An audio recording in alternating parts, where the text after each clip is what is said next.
Takot nang maiwan, hindi dahil sa mahina ako, kundi dahil ayoko ng ganito.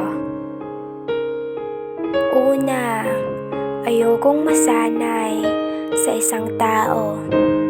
Pangalawa, ayokong mahulog sa'yo.